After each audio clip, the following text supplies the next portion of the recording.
notre objectif doit être, nous devons avoir une entreprise qui croît dans le temps. Une entreprise qui croît dans le temps, la croissance durable. Maintenant, le capital humain. D'abord, pour la personne même, voilà, c'est les compétences, les savoir-faire qu'il a, les connaissances, les expériences qu'il a, c'est-à-dire de façon individuelle, c'est ça le capital humain pour lui. Mais pour l'entreprise, pour nos organisations, ce n'est pas forcément l'entreprise, hein, parce qu'il y a des entreprises, je pense que les gens peuvent avoir des entreprises sociales, les gens peuvent avoir des associations. Tout ça là, les collaborateurs ici, c'est le capital humain. Chaque collaborateur que nous avons dans notre organisation, c'est le capital humain que nous avons. Donc, en termes d'entreprise, le capital humain, c'est tout ce que nous avons de façon diversifiée, avec des compétences diverses. C'est ça, le capital humain que nous avons. Nous pouvons avancer. Le management, pour être plus simple, on ne va pas rentrer, vous dire que quoi, gestion efficace des ressources. Maintenant, il y a ressources humaines et les autres ressources, c'est-à-dire tout ce que nous disposons dans l'entreprise. Mais ici, nous serons focalisés plus sur la ressource humaine. Gestion efficace des ressources humaines pour atteindre les objectifs fixés, qui sont les objectifs de croissance. Comment nous pouvons manager, comment nous pouvons gérer, comment nous pouvons diriger notre équipe pour atteindre la performance. Voilà, c'est ça. Parce qu'aujourd'hui, nous sommes dans un monde de compétitivité, de concurrence terrible. C'est pourquoi j'aime les formations, les masterclass comme ça. Parce qu'on se dit la vérité. Parce que parfois, la vérité, on ne nous dit pas. On dit qu'il faut être entrepreneur. Oui, c'est bon. Mais il faut savoir qu'il y a de la concurrence. Il y a de la compétitivité. Et je dois être tenace. Je dois être tenace. Sinon, en tout cas, on a vraiment aussi, moi, on a pour d'anglais, quoi. Déjà, dans 6 mois, tu disparais. Aime ton prochain comme toi-même là, il n'y a pas ça en entreprise. Bon, disons, regardez. Vous, quelqu'un offre un service. Il offre un service. Maintenant, vous venez, vous offrez le même service. Donc, vous voulez qu'il vous aime comme il est. Les amis, attention, hein. C'est des vérités, c'est des vérités. Et là, pourtant, mais non, va te frapper dur. Donc, c'est des réalités. Donc, comment je vais diriger mon équipe pour que je puisse tenir dans le temps? Voilà, c'est ça la question qui est posée. Et l'entreprise, besoin, solution et gagner. Besoin, solution, gagner. Cela ne veut pas dire forcément que l'entreprise c'est un grand bâtiment qui est là où il faut rentrer dedans. Non. La preuve des gens aujourd'hui, ils sont sur Internet et ils gagnent des millions. Ils n'ont jamais d'immeuble comme ça, grand comme ça. Non. Une petite pièce, il y a la connexion et puis c'est tout. Donc, souvent, nous pensons que l'entreprise, c'est un grand immeuble qui est là où les gens sont dedans, cravatés, tout ça. Non. Mais il y a un problème. Donc, ça veut dire que problème, j'ai un client. Parce que parfois, ce qui se passe, c'est que on trouve des solutions qui n'ont pas de clients. Si je veux rentrer dans l'entrepreneuriat, ça veut dire que ma solution doit trouver des clients.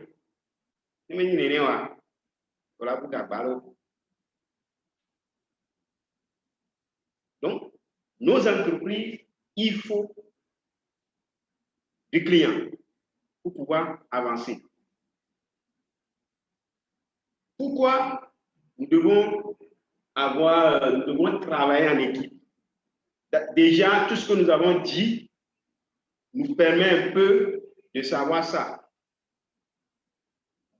Mais nous allons revenir là-dessus parce que c'est important. Il faut qu'on sache qu'on doit travailler en équipe avant de savoir gérer l'équipe. Si tu penses que toi seul, tu vas conduire ton entreprise jusqu'à réussir, il faut que tu saches que c'est en étant avec les autres que ça peut réussir.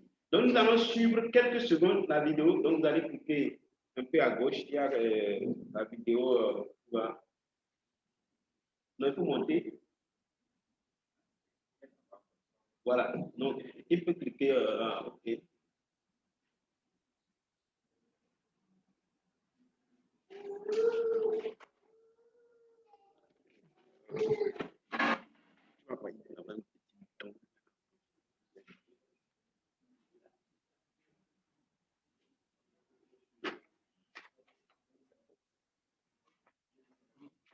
Oui.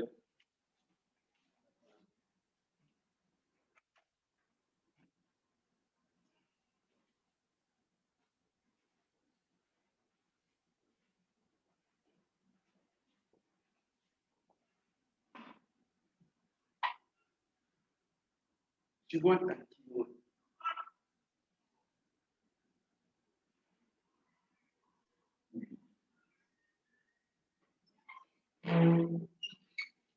Tu vois ta keyword.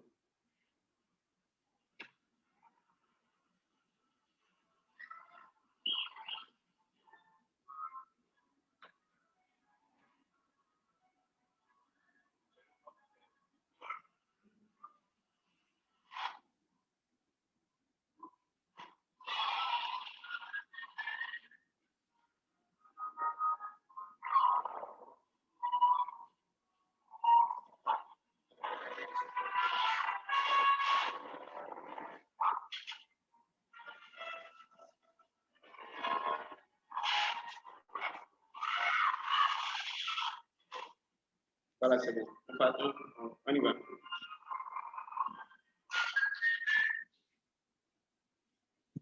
Pourquoi nous devons travailler en équipe? Voilà. Pourquoi nous devons travailler en équipe?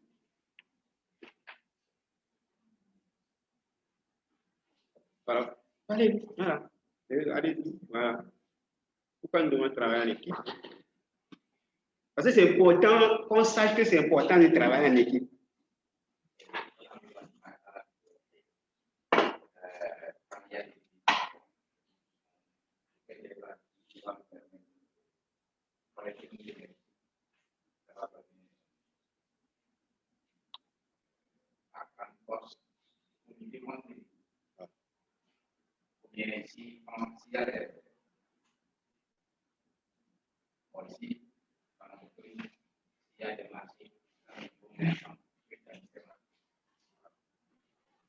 Il y a une main derrière.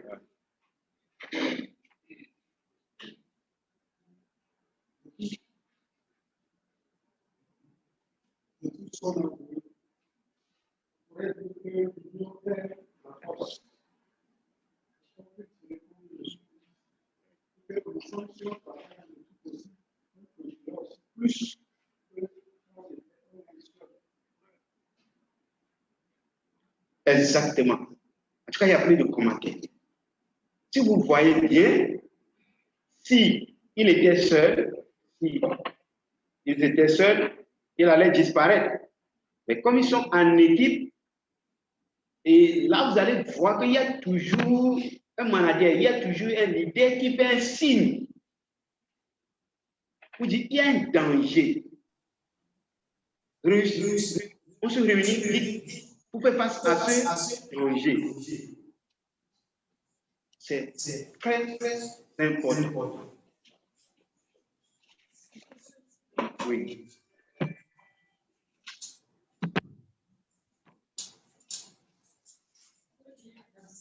c'est Alina.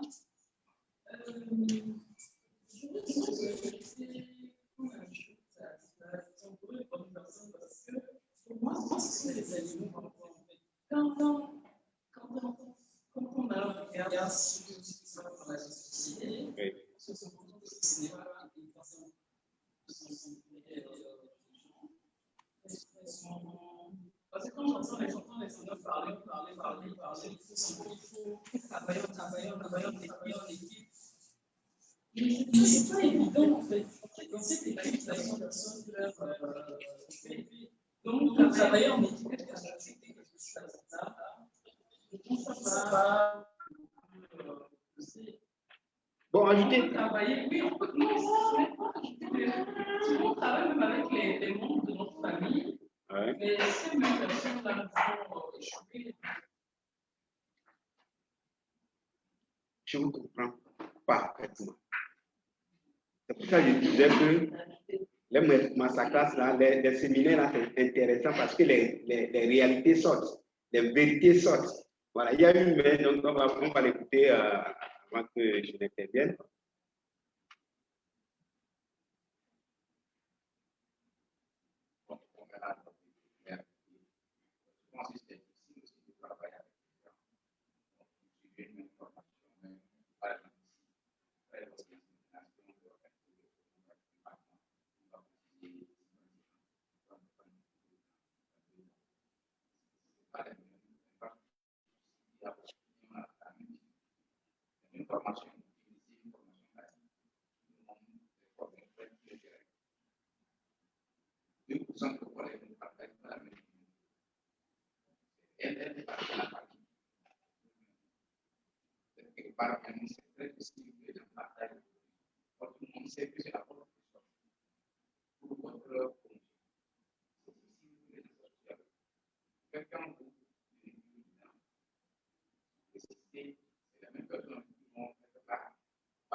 La nature qui a ses règles.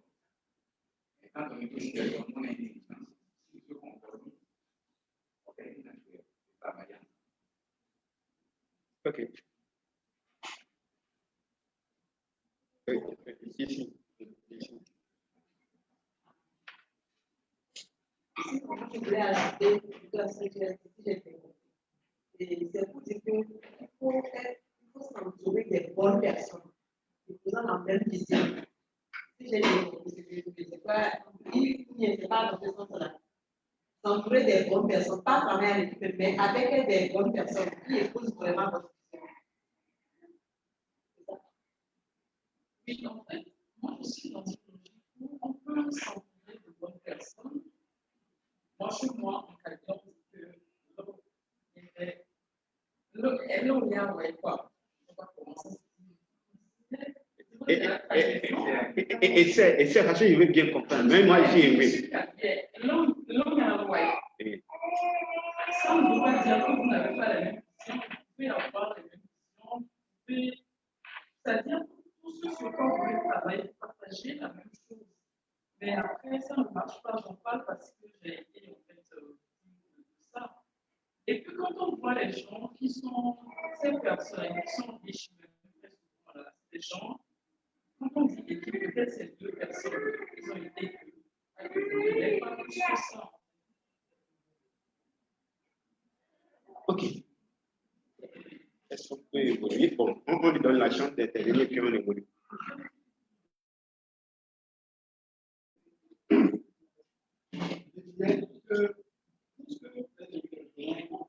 Pas seulement puisque nous ne sommes pas les mêmes. Quand nous disons qu'il faut travailler, ce n'est pas nécessairement que tous nous serons des excellents pour travailler.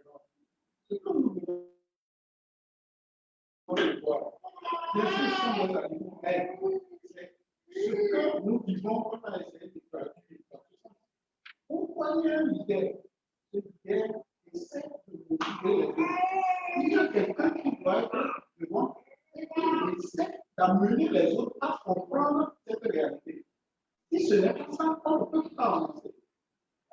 Donc, c'est toujours dans ce sens, quelqu'un est leader quelqu'un ou aussi des autres sont motivateurs, et c'est lui qui comprend. Si on va dans ce sens, c'est ce qu'on aura. Si on recule, c'est les conséquences. C'est ça qu'on comprend. Donc, on essaie toujours dans ce sens de nous canaliser pour produire. Merci. Voilà, comme je l'ai dit, j'aime ce partage. D'abord, l'important est que nous comprenions que, en tout cas, si on veut vraiment un développement durable, une croissance durable, si on veut vraiment réussir dans nos entreprises, on doit travailler en équipe. Je donne l'exemple. Moi, aujourd'hui, je ne peux plus travailler seul. Je suis avec 3 collaborateurs. Et j'ai des consultants même qui interviennent dans mon entreprise. Est-ce qu'on peut me suivre? Est-ce qu'on peut suivre? C'est important. Donc, je ne suis plus seul. Je ne peux pas être seul. Ce masterclass, M. Jean est au devant, mais il ne peut pas l'organiser seul. Il faut une équipe. Donc, c'est ça l'important. Il faut que d'abord nous comprenions que si nous voulons vraiment avancer, si nous voulons vraiment réussir, c'est ça qui est aujourd'hui ce que tout le monde cherche. Nous devons être en équipe. Maintenant, comment constituer cette équipe?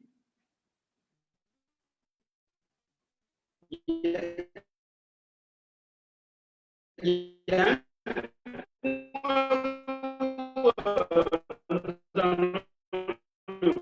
on a dit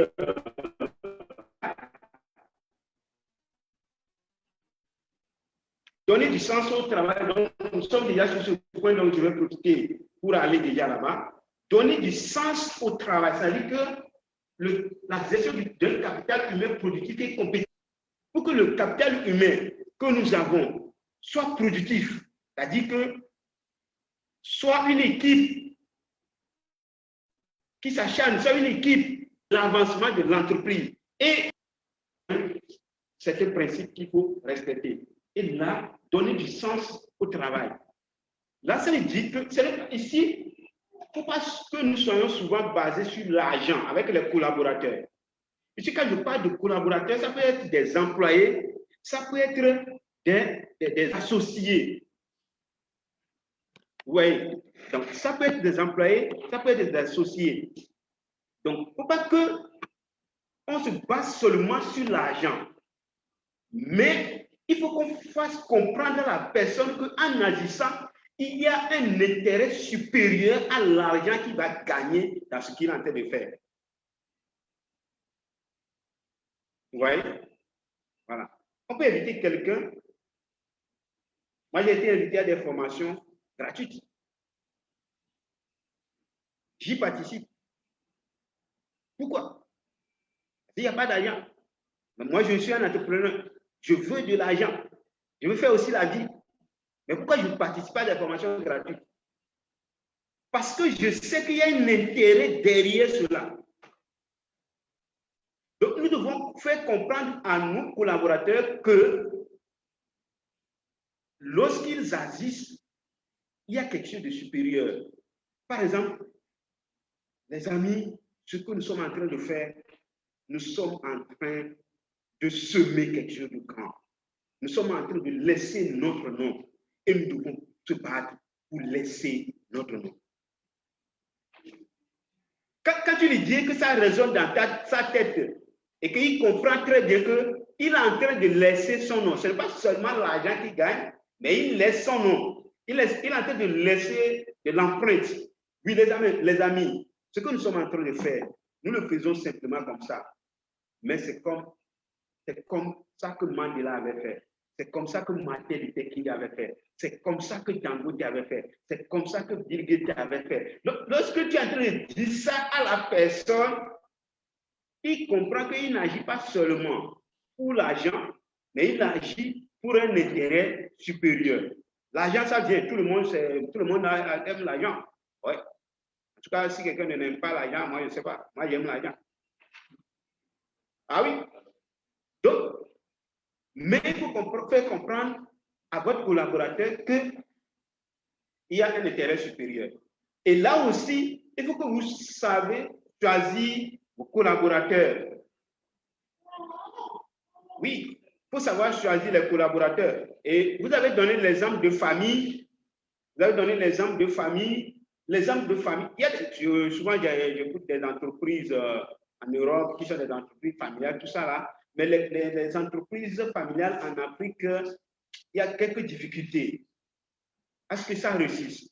Si moi je laisse mon petit frère, au lieu qu'il travaille, il va dire que c'est pour amener quoi. C'est pour son grand frère. Mais si je dois laisser mon petit frère, il faut que je lui fasse comprendre que il doit travailler pour que l'entreprise puisse rester, pour que nous tous nous puissions gagner. Donc, savoir choisir aussi ses collaborateurs. C'est important. C'est important. Donc, il ne faut pas avoir peur de choisir des collaborateurs. Parce que nous voulons réussir, nous voulons aller loin. S'il faut aller loin, il faut des collaborateurs forcément. Il faut des collaborateurs forcément. Cela nous renvoie maintenant à notre premier point. Si nous voulons un capital humain productif, compétitif, il faut savoir laisser chaque salarié, ou bien chaque collaborateur, pas forcément salarié, mais chaque collaborateur à son poste, à son endroit précis. C'est-à-dire que chacun a des compétences, chacun a des forces, chacun a des faiblesses. Si vous prenez un comptable bien doué, ici pro comme ça, ou vous lui laissez à la production. Donc, il faut savoir choisir les collaborateurs et savoir les placer selon leurs compétences, selon leurs faiblesses. Si on ne sait pas le faire, on risque de ne pas progresser. On va tourner sur place.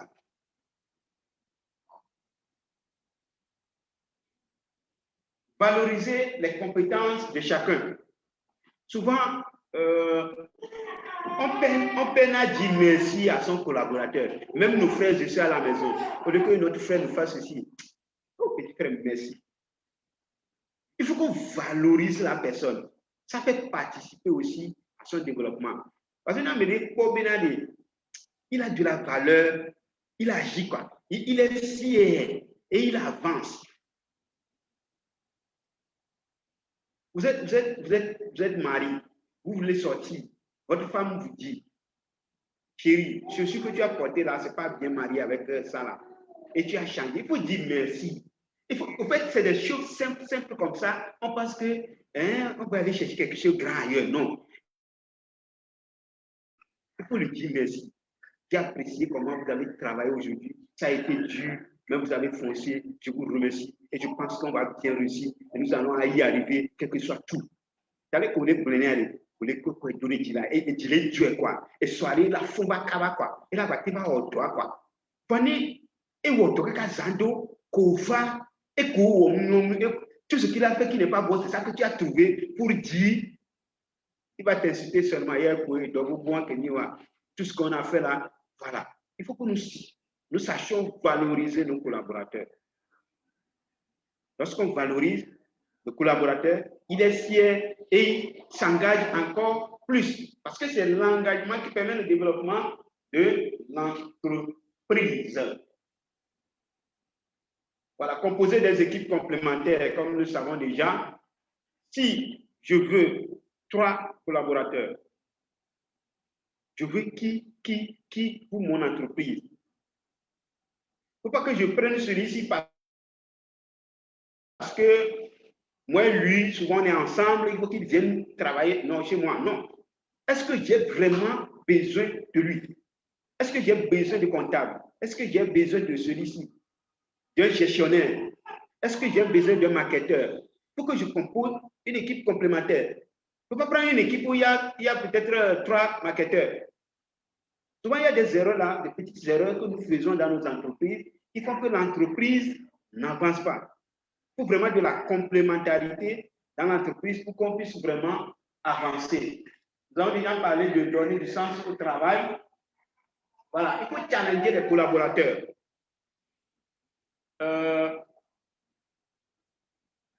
Tout à l'heure, j'ai dit, nous faisons la pandémie.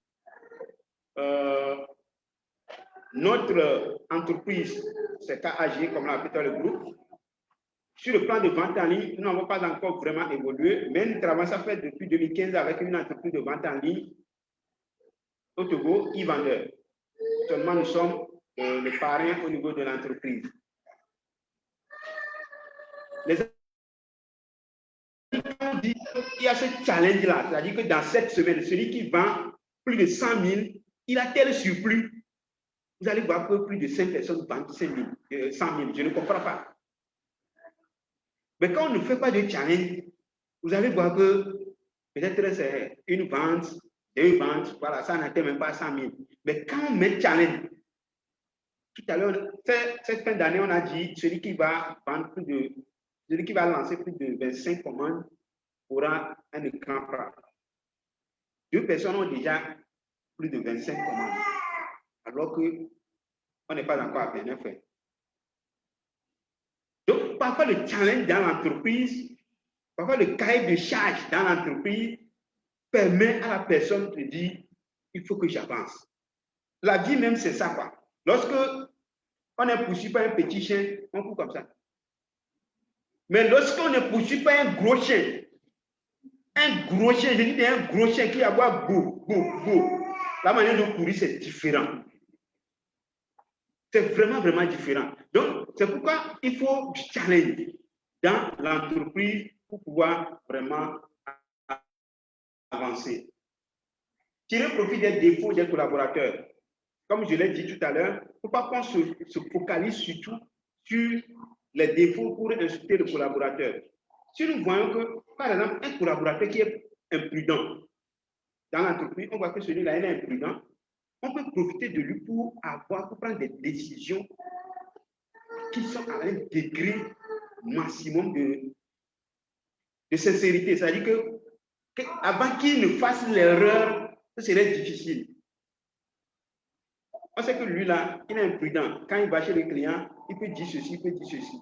Donc, dans nos clauses, il faut savoir donner quelle clause donner pour que même ce qu'il va dire ne va pas induire l'entreprise en erreur.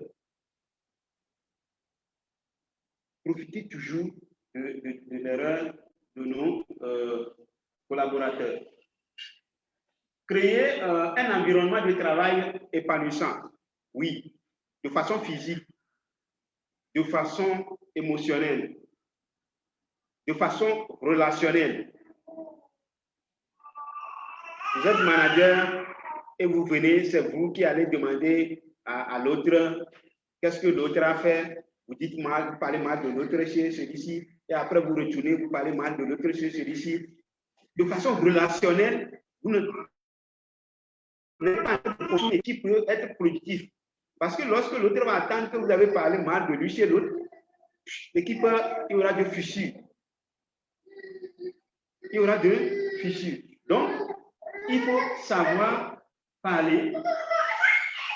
Maintenant, ça c'est sur le plan.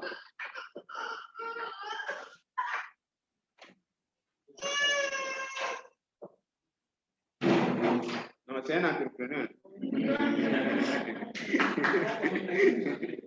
Voilà. Donc, maintenant, le cadre physique. Regardez la formation là. Vous voyez le cadre dans lequel on fait cette formation, on est à l'aise. On s'exprime mieux. Vous pensez que je peux vraiment m'exprimer comme ça si je suis dans un cadre où tout à l'heure je suis, où il faut que chaque temps je fasse sortir un mouchoir pour faire ceci, chaque temps il faut faire ça. Je ne peux pas vraiment être dynamique, être content de donner la formation. Je peux avoir la volonté, mais je ne peux pas être vraiment productif. On ne nous dit pas d'aller prendre des chambres à des millions. Mais non, mais un simple cadre, il faut savoir l'entretenir. Je dis c'est des simples choses, mais que nous négligeons qui font qu'on ne réussit pas. On va voir bien. D'abord, tu viens dans le bureau avec trop de poussière. On vient dans le bureau avec une odeur qui n'est pas agréable pour qu'on puisse rester dans le bureau. Tout ça avait fait que le collaborateur ne peut pas durer 30 minutes à son bureau. Il travaille un peu, il se lève, il sort. Il travaille un peu, il se lève, il sort. Il ne peut pas vraiment être productif. Donc, il faut un cadre épanouissant. Investir dans le capital humain, c'est-à-dire maintenant, on pense que lorsqu'on forme le collaborateur, il va peut-être partir, tout ça là. Lorsqu'on lui donne du vrai sens au travail qu'il fait, on peut maintenant investir dans la personne là. Parce que nous sommes dans un monde à perpétuelle évolution.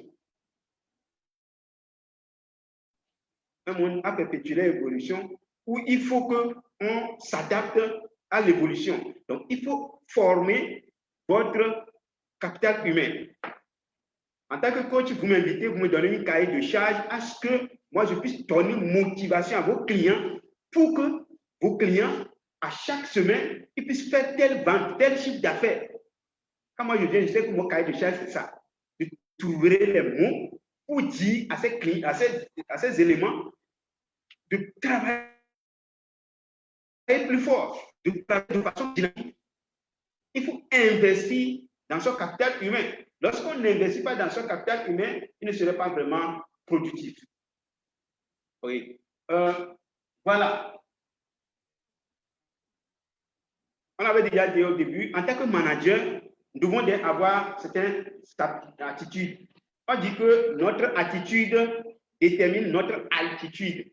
Notre manière de faire définit là où nous sommes. Si je veux être un bon manager, un bon entrepreneur qui conduit bien son équipe, il y a des qualités personnelles que moi-même, je dois avoir pour pouvoir vraiment avancer.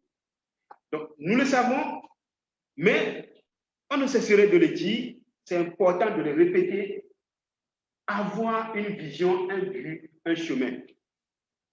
On dit, il n'y a pas de vent favorable pour celui qui ne sait où il va. Il n'y a pas de vent favorable pour celui qui ne sait où il va. Donc, vous devez avoir une vision. Vous devez savoir où vous allez. Quelle est ma vision de mon entreprise? Mon entreprise, dans 5 ans, dans 10 ans, doit être à quel niveau? J'ai quel but? Des fois, on se aide, des fois, on est là, on ne sait pas réellement où il faut aller. Est-ce qu'il faut danser à gauche? Est-ce qu'il faut danser devant? Est-ce qu'il faut... Donc, il faut qu'on ait des buts précis, concis. Lorsque je dis il faut que dans 2 ans, je sois à l'international, le chien qui me poursuit, ce n'est pas un petit chien. Donc, c'est un grand chien. Et donc, il va falloir que je commence par nouer des relations à l'international. Il va falloir que je commence même par occuper le plan national. Donc, lorsqu'on a une vision, lorsqu'on a un but, on n'avance plus loin. On n'avance plus loin. Être persistant, discipliné. Les amis, moi-même, ça m'arrive parfois. On a de la peine à être discipliné. Si on n'est pas discipliné, on ne peut pas vraiment être un bon manager. On ne peut pas vraiment être un bon entrepreneur. Parce que nous ne sommes plus dans le leadership de dictature où voilà. Non. On est aujourd'hui dans le leadership de faire. Tu es en train de faire, tu tiens la main de l'enfant, tu dis à l'enfant, viens, on va aller au champ. Toi, mais tu ne vas pas au champ. Tu as les capacités pour aller au champ, mais tu ne vas pas au champ. Tu es à la maison. Tu dis à chaque temps à l'enfant d'aller au champ. Non.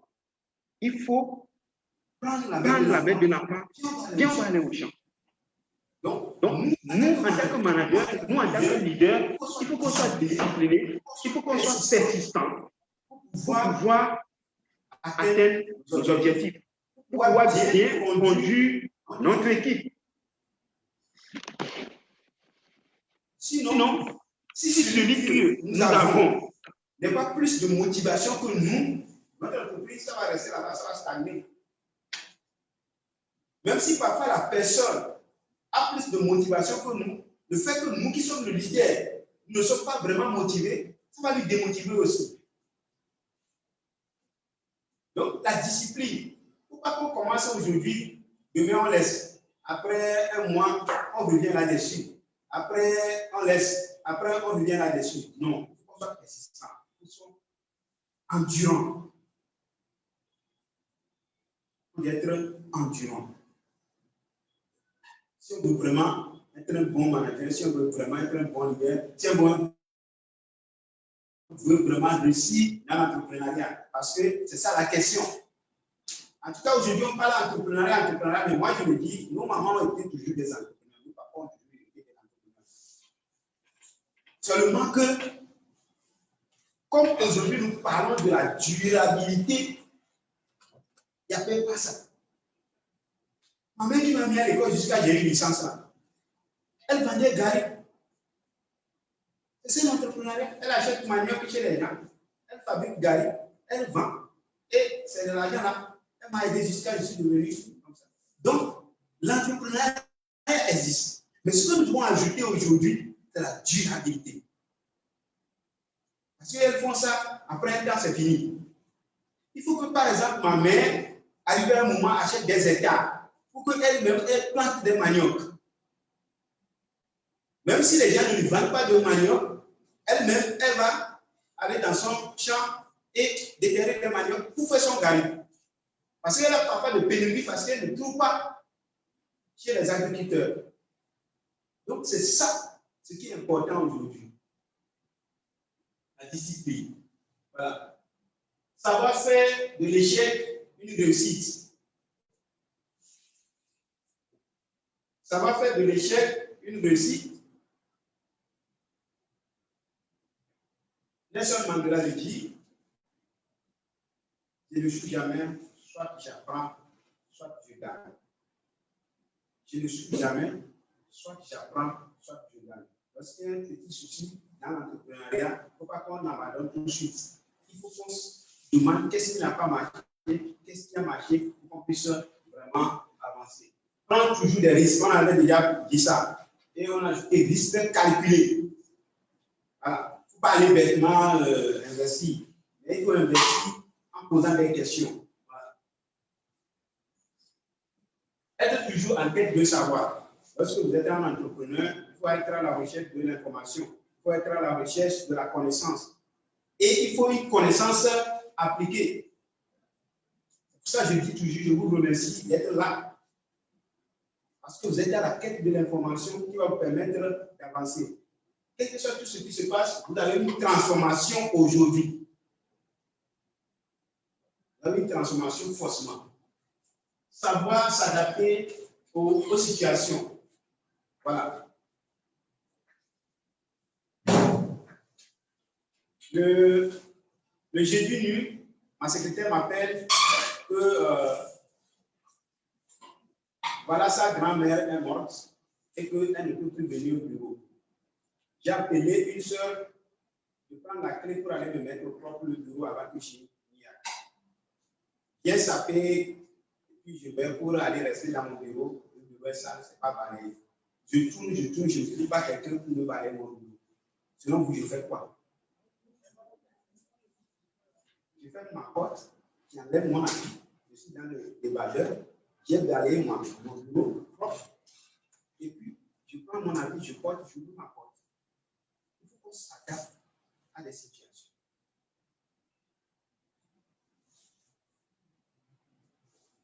L'entrepreneur doit penser grand. Il faut qu'on pense grand. Les amis, souvent on dit, et puis les cognats me dit, avant on l'a dit, vidéo là, et laissons ça, cherchons grand, quoi, cherchons grand. On m'a dit, dis-nous quoi, rêvons les Ferrari, rêvons les gratte-ciel, rêvons. Oui, rêvons. C'est lorsque nous rêvons grand que nous pouvons savoir quelle est vraiment notre limite. Il faut qu'on rêve grand. Souvent on dit, il faut beaucoup plus que ce que nous avons. Le grand but de l'éducation n'est pas le savoir, mais l'action. Qui sont ceux qui sont prêts, qui sont ceux qui ont décidé aujourd'hui de passer à l'action. de dire au moins on a dit d'être discipliné, je vais faire l'effort d'être plus discipliné. C'est ça aussi la formation. Si nous venons pour qu'on prenne une décision et pour qu'on mette les clés de voûte pour pouvoir vraiment mettre ça en pratique et voir le changement. Voilà ce que j'ai à nous dire. Est-ce que nous sommes prêts pour pouvoir avancer? Soyons prêts pour avancer.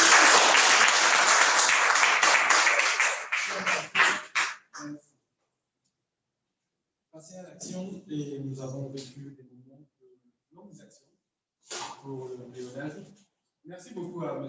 Apécolé pour son enseignement riche, son enseignement nourri et interactif qui nous a permis, pendant même les communications, de pouvoir donner les différents avis. Nous sommes poursuivis par le temps pour ce faire. Nous allons prendre une seule intervention, s'il vous plaît. À mesure où quelqu'un veut encore ajouter un élément, un apport. Alors, je pense que l'action de M. Apécolé nous a tous ébahis. Nous avons bien cerné les différents éléments qui encadrent ce panel. Alors, mesdames et messieurs, nous sommes prêts à passer à l'action. Et cette action-là va vous conduire au panel suivant. Raison pour laquelle je vous invite tous à l'accompagner de M. Apécolé sous vos doigts.